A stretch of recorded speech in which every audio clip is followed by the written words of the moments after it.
Federico Estorani, que está del otro lado escuchándonos en este momento. Federico, ¿cómo andás? Valentín Cueto y Carlos Martín, te saludamos. ¿Qué tal? Buenos días, ¿cómo están ustedes? Bien, bien, muy bien, por suerte.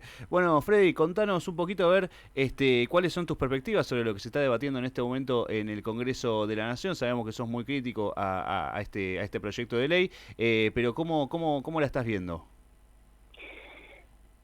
Bueno, lo estoy viendo con la misma expectativa que puede tener cualquier argentino, porque acá se está jugando el futuro. Y no quiero ser exagerado y no lo soy.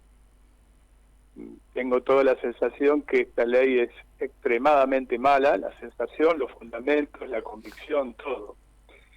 Lo es porque los contenidos que marca la ley diseñan un país de una economía orientada solamente a la producción primaria, puramente extractivista, donde vamos a sobrar muchos millones de argentinos, donde establece régimen de privilegio para los sectores más concentrados de la economía, sobre todo los extranjeros que puedan venir en el sector justamente primario de la minería, donde excluye de manera arbitraria la posibilidad de la competencia, incluso en empresas de servicios, al capital nacional, a las empresas nacionales, a las pequeñas y medianas, donde establece un régimen impositivo fuertemente regresivo con la eliminación en la práctica del impuesto a los bienes personales y da una vuelta de tuerco sobre un golpe muy fuerte sobre la clase media con el impuesto a las ganancias,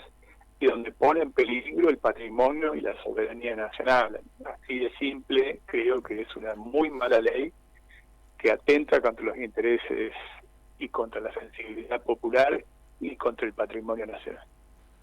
Freddy, en este sentido, bueno, sabemos que un sector del radicalismo va a estar movilizándose a la marcha del Congreso, pero te quería preguntar también sobre el dictamen que va a presentar, que presentó en realidad Martín Lustó. ¿Crees que de esta manera un poquito se puede modificar algunos aspectos de la ley como para que sea un poco más, podríamos decir, liviana para los intereses nacionales?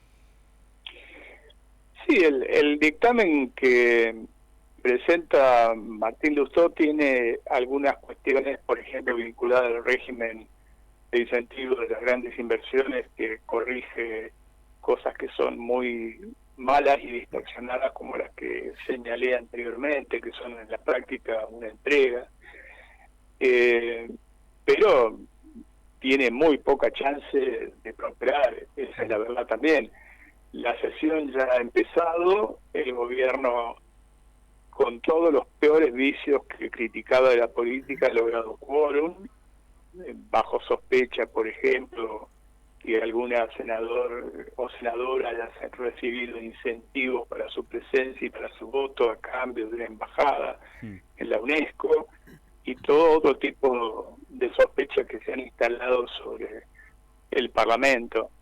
Por lo tanto, desde mi punto de vista, lo que corresponde es el rechazo frontal de la ley y una acción que señale que la forma de no poner palos en la rueda para la posibilidad de la gobernabilidad significa que los proyectos sean fraccionados y se puedan analizar en profundidad, y no proyectos omnicomprensivos como este, que son francamente lesivos para la nación. Que además se va a votar por capítulos, ni siquiera por artículo.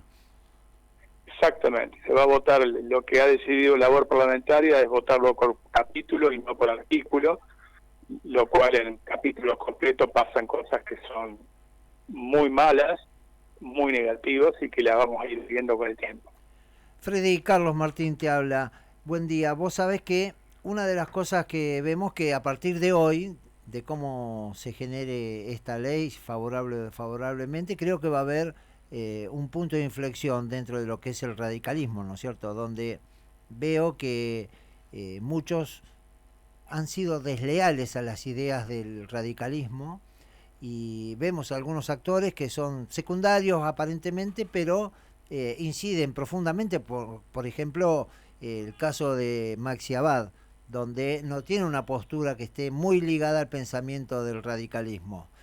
¿Cómo ves el futuro a partir de esta votación del radicalismo en la provincia de Buenos Aires y a nivel nacional? Sí, bueno, el senador Abad pertenece al denominado grupo Malbec del radicalismo, ¿Mm? que es el grupo que se identifica con las políticas más conservadoras del partido y casi en una línea de claudicación hacia lo que en su momento fue inicialmente el PRO y ahora es la absorción que el PRO ha tenido por parte de Libertad Avanza. Y otro sector mucho más dinámico de militancia del radicalismo está justamente movilizándose en la plaza. Yo mismo me voy para allá, junto con miembros e integrantes de la Corriente de Opinión Nacional, de la Juventud Radical de la Capital Federal y otros, para manifestar nuestro rechazo a la ley. Claramente el radicalismo está atravesado por un debate. Nosotros nos identificamos con lo que planteaba Alfonsín de una socialdemocracia moderna, de la defensa de los derechos conquistados, y esto va y está en las antípodas de todo aquello por lo cual nosotros hemos luchado. ¿Y a Puyaro dónde lo ubicás en este escenario? ¿Está más cerca del grupo Malbec? ¿Está más cerca del grupo de ustedes? ¿Está en Forja? No, claramente Puyaro tiene una responsabilidad de gobierno en una provincia extremadamente difícil, porque ha sido atravesada, lacerada por la violencia del narcotráfico, en particular en su ciudad más grande, que es la ciudad de Rosario. Lo está haciendo bastante bien, bastante razonablemente, pero no está para nada cercano al grupo Malbec, al contrario, diría eso. Es una figura que puede proyectarse hacia el futuro. Lo que ocurre es que la senadora de su provincia sí pertenece al grupo Malbec, que es la senadora Lozada. Claro, sí.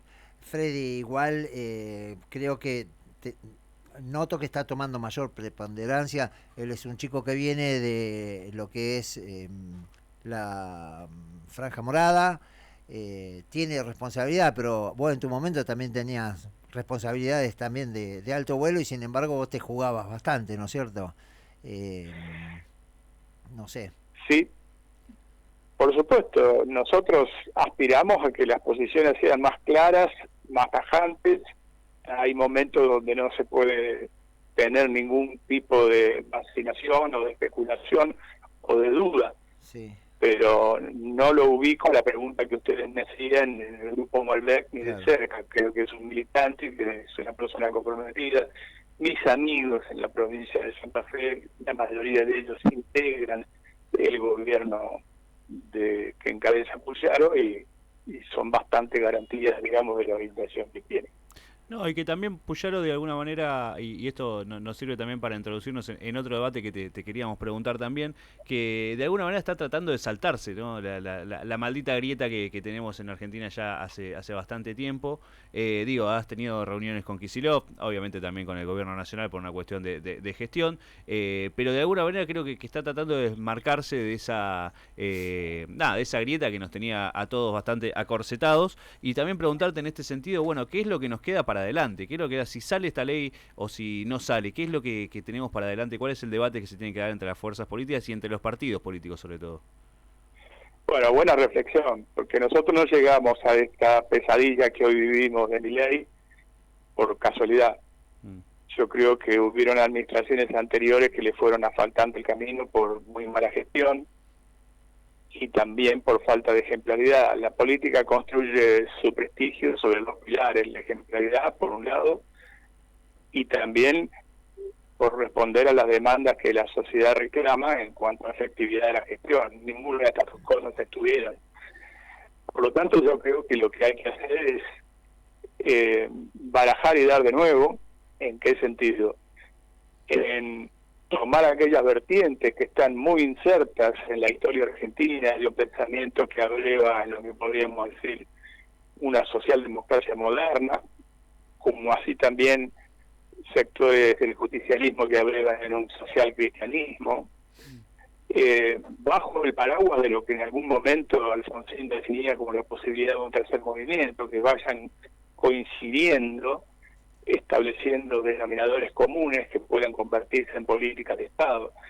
Pero eso es algo a trabajar. Hoy tenemos esta situación y la prioridad es resistir para que el daño no sea mayor y para que los cambios, en este caso muy negativos, porque el concepto de cambio en sí mismo es neutro, puede ser positivo o negativo, en este caso es extremadamente negativo, no se conviertan en irreversibles. Freddy, quizás esté equivocado, pero para mí vos sos uno de los creadores de Juntos por el Cambio y realmente no te han pagado como tenían que pagar, ¿no es cierto? Es lo que yo creo, no lo estoy afirmando. Y dentro de esto noto que los tiempos a nivel internacional y a nivel local se van desgastando algunas cosas, a ver si vos me alcanzás a interpretar. Por ejemplo, en México el PAN y el PRI se unieron y fueron derrotados. ¿No crees que hay que unir primero el radicalismo y generar una nueva postura y competir contra el peronismo, contra el liberalismo, contra quien sea, pero con un espacio propio? Y dentro de ese espacio, ¿lo ubicás adentro a Leandro Santoro, por ejemplo? Bueno, es difícil el panorama que planteas, porque, insisto, estamos todavía en una etapa muy preliminar, atravesados por un debate, pero el ejemplo internacional es bueno. Cuando uno toma el ejemplo internacional de lo que es un partido hegemónico dominante, en su momento el ejemplo clásico era el Partido Revolucionario Institucional de México. Claro. Y el sistema en ese momento funcionaba con el PAN como partener, simplemente como partener del sistema. Se puede decir que la Revolución Mexicana de 1920 tuvo un impulso revolucionario hasta el gobierno de Lázaro Cárdenas y después se convirtió en una burocracia corrupta, fuertemente corrupta, Claro. Hasta que fue justamente reemplazado por el PAN con una política de derecha neoliberal con Vicente Fox, y luego ahora se unen, pero nació otra fuerza que fueron desprendimientos de estas fuerzas tradicionales históricas que generaron lo que en su momento lideró López Obrador y ahora ha tenido un triunfo muy contundente que muestra un camino muy diferente que es posible para países tan importantes, en este caso como México, y también un ejemplo para América Latina. Cada país entonces tiene su particularidad, pero hay que transitar estos procesos. Sí, yo creo que primero hay que poner blanco sobre negro el radicalismo, recuperar la identidad, su pertenencia a la defensa de la causa nacional, de la sensibilidad popular, la defensa del patrimonio, de la soberanía, y posteriormente constituirse en un imán de atracción a otras fuerzas políticas afines. Leandro Santoro, Pérez Irigoyen acá en La Plata, conjugan este verbo de unidad a la cual vos estás trabajando. Bueno, yo en su momento señalé que si hubiese tenido que votar en Capital Federal, yo voto obviamente en la ciudad de La Plata, y lo hubiese hecho por Santoro, porque me sentía mucho más identificado por Santoro que por Macri. Es más, he tenido diálogo con él y es evidente, muy evidente, que su formación está muy presente y no entiendo por qué no podríamos tener un mayor nivel de coincidencias. Lo que ocurre es que yo miro en este momento que ese proceso todavía le falta un tiempo de maduración, porque también le falta un tiempo de maduración al propio radicalismo y de hablar del peronismo, que tiene una parte del peronismo que está gobernando con Milei, por ejemplo, Scioli, toda la familia Menem, gran parte de los gobernadores que hoy están sentados ahí son senadores por un acuerdo con Milei, ¿no? Claro, sí, que no se carga mucho las tintas sobre ese sector del peronismo, sino más bien sobre digo, a ver, todos están hablando permanentemente de lo que está haciendo el radicalismo en el Senado, si es que Lustó va o no va a dar quórum, y después nadie habla de los acuerdos que hace el peronismo. Eso es una realidad también. No, porque bueno, ni son consultos. Basta ver el ejemplo simplemente de lo que la relación que existe con el gobernador de Catamarca, con el muy particular peronismo cordobés, Tucumán. Claro.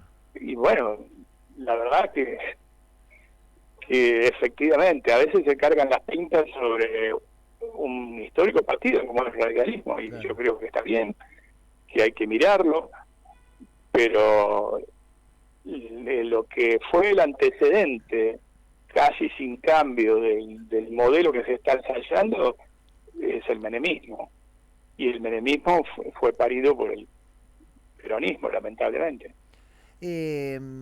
Freddy, yo para terminar, me dejaste muy conforme con el tema del análisis de México, pero a nivel nacional, ¿no es cierto? Si vos te sentarías con un tipo como Quintela de La Rioja, que expresa cosas muy parecidas a las que vos planteás, o con Kicillof, que en un punto también se coinciden, sacando los comunes denominadores que vos expresaste, ¿no? Y que venís predicando. Pero por supuesto que sí. Primera cuestión, yo vi con muy buenos ojos esto que ustedes aludieron, Sí. que fue esa reunión conjunta justamente de Puyaro con Kicillof, y allí hubo un marco de coincidencia. Hasta generacionalmente expresan algo parecido, y hay posibilidades de líneas de trabajo que deben ser profundizadas. Por supuesto que con todos los que has mencionado existen muchas mayores coincidencias que por caso con un Cornejo, ¿no es cierto? En otro caso. Claro, con Sanz. O sea, O con Sanz, ya nos ha claro. hablado de eso en la otra Sí. entrevista. Freddy, te agradecemos muchísimo la deferencia de habernos atendido. Sabemos que estás ahí por partir rumbo al Congreso, así que nada, desearte la mejor de las suertes en esta jornada y obviamente siempre manteniendo el contacto para futuras entrevistas. Bueno, muchísimas gracias y a disposición para otro momento. Gracias. Un abrazo. Muchas Hasta gracias. luego. Hablamos con Federico Storani, una referencia histórica del radicalismo que la verdad que es un lujo poder tener en este programa. A ver, es ministro del Interior, diputado, ha pasado por todos lados, fue uno de los grandes armadores de la coordinadora, ¿no? En aquel momento, un tipo que estuvo al lado de Alfonsín durante prácticamente toda su carrera. Realmente es para nosotros un gusto y un honor, también podríamos decir, Sí, tener ¿qué te a una parece? figura de este calibre en el programa, y aparte que siempre tiene la amabilidad de contestarnos. Señores, 57 minutos